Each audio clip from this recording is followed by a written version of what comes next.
As in mommy na mother. M-A-M-I po. M-A-M-I, tapos G-R-E-Y. Mommy Gray, 2 words yun. So bakit yun ang ano mo? Unang-una po kasi walang parents na nag-support sa amin. So minor pa lang ako. Okay. Ako yung nagpalaki sa mga siblings ko. Kaya po lahat, including my older brother, mami po yung tawag nila sa akin. Kasi ako yung tumayong magulang sa lahat ng mga kapatid ko. Ba't ang lungkot agad ang buhay mo? Hindi po, yun lang po talaga yung reason ng Mommy Gray po. Yun lang po yung... Malungkot ba ang past mo? Malungkot pinagdaan? Wala ka talagang parents? Walang gano'n? Hindi naman po wala. Actually, drug addict po kasi. Okay. So ikaw at an early age of what? Na nag-provide ka na for your siblings? 16 po. Paano ang isang 16 years old nakapag-provide sa... ilang siblings mo na, ilang kapatid yan? 5 po kami magkakapatid. So 4 yung binubuhay mo. As in, pinag-aaral mo, pinapakain. Opo, up to now, nag-study po sila. Okay. So paano? Anong ginawa mo? Na at the age of 16 may ganun ka? I started po as nag-model, nag-racket, photoshoot, ambassadress, ganyan. Umabot din po ako sa recently na nag-work na ako sa bar, LGBT bar. Nag-work po ako sa isang LGBT bar. Manager-host na po. Actually, host lang ako before, umiinom kami doon, ganyan. Tapos parang after a year, na-promote na po ako as manager. Na gano'n. So, hindi, 16 ka pa lang yan? Hindi or po, hindi ayun, naman? parang fast forward na lang. Fast forward na. Pero nung 16 ka, ang work mo ay... yun po, racket lang sa photoshoot, sa mga parang car show, mga ganyan-ganyan.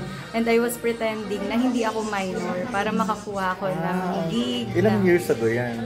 Parang 16 years, so 25 na po kasi ako. So mga 9 years ago? Oo, mga 9 years ago. Pero ang galing mo, no? Pero kasama mo ang parents mo sa bahay? Or... Si mama po is patay na. Si daddy po may iba na siyang family. So talagang hanggang ngayon sa'yo yung mga kapatid mo? Nasa akin po sila. Ilang taon na yung mga kapatid mo? So yung kuya ko po is 27. Ikaw din ang ano? Opo. Kasi medyo breadwinner ka talaga mula ng 16 years old ka. Opo. Wala akong childhood memories masyado. Kaya nga so nagtrabaho. Then yung kasunod ko naman po is magto-24. Kasunod nun is 19 and then 17. Pero where did you get that? Yung ganyan ka-strong na attitude? Siguro po kasi before, actually, sobrang hina ko din talaga. Attempting parang suicide, ganito-ganyan. May mga ganun ka rin. Episodes. And then I realized na parang kung ako hindi ko kakayanin, paano pa yung mas bata akong mga kapatid? Na yung dalawa ko po kasing kasunod is parehong babae. Okay. So sabi ko, parang dumating po yung day na sinabi ko sa sarili ko, hindi nila pwedeng maranasan yung naranasan ko. Kaya po talaga nag-sneak up ako lahat ng opportunities, lahat ng pwedeng itry pagkakitaan.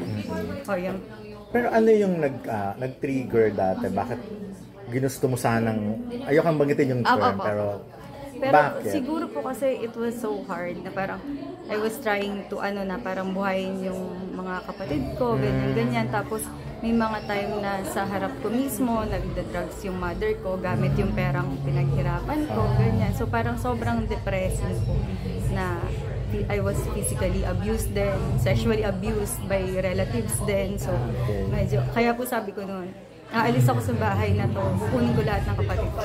So ginawa mo talaga yun? And pinanindigan ko po yun. Kahit bata ka, ginawa mo talaga yun. So successful naman ako. Yes po, may college na ako isa. May senior high and may high school. Pero hindi mo ba tinatanong yung bakit ganyan na nangyari sa'yo? Meron naman po syempre mga questions na parang bakit ako? Bakit ganito? Ganyan. So sabi ko na lang po parang kaya siguro ako kasi magiging matatag ako dito para sa mga kapatid ko. Kasi kung wala sila siguro hindi ako magiging ganito. Parang wala po akong inspirasyon para lumaban. Kung as in sobrang mahal ko kasi mga kapatid ko. Pero bakit ka maganda? I mean, may lahi ba ang daddy mo or mommy mo? Wala po. Pure Filipina po. Oo, kasi parang kayo, artistahin ka rin talaga. Nag-join ka ba ng mga pageant dati? Before po, actually ginawa ko rin po siyang racket. So umaabot ka sa kung saan lugar para lang kumita sa pageant. So raketera ka talaga, bata pa lang. Parang aggressive po ako sa opportunity. Anytime na may makausap akong, baka gusto mo to i-try, kikita ka dito, ganun. kahit sabay-sabay ko silang gawin, okay lang. Yung gray ba, apelyido mo yun? Hindi. Screen name ko lang po siya kasi favorite color ko siya. Ever since na tinakasan ko yung family ko, I used a new name na para to forget yung... Kasi gray, parang it symbolizes din yung parang may past talaga, yung gray character, di ba yung sinasabi? May nakaraan dark, na, parang may dark secrets or what. So, ayun po yung reason na simula noon na parang yung real name ko po kasi is Patricia. Na parang iiwan ko na tong pangalan na to kasi sisimulan ko yung panibagong buhay ko using this name. Pero nangarap ka mag-artista, Mommy Gray. Actually, before, opo. Nag-try ka ba? Nag-audition ka?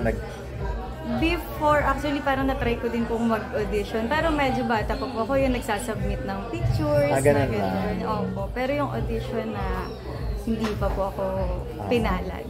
Pero hindi kayo parang nag-attempt maging sexy star? Or... Hindi pa po eh. Pero gusto ko po talaga kasi sobrang idol ko din naman ng mga artista.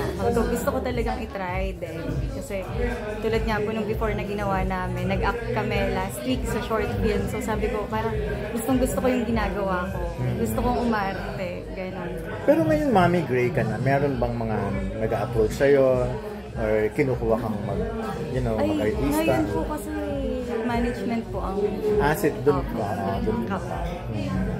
So, paano nakatulong na sa'yo yung pagiging content creator? Gaano kalaki ang kinikita na? Ay, actually po, kaka-start ko lang. Okay. Kaka 1 month ko lang po. Actually, wala pa po akong 1 month sa loob. As content creator sa TikTok? Opo. Talaga? So, nag-start po ako, And so far, parang ikaw na yung Hindi naman po. Actually, bago po talaga. sige. Magpe-perform na sandali. Sige, go ahead. Tuloy ka. Okay po. Yes.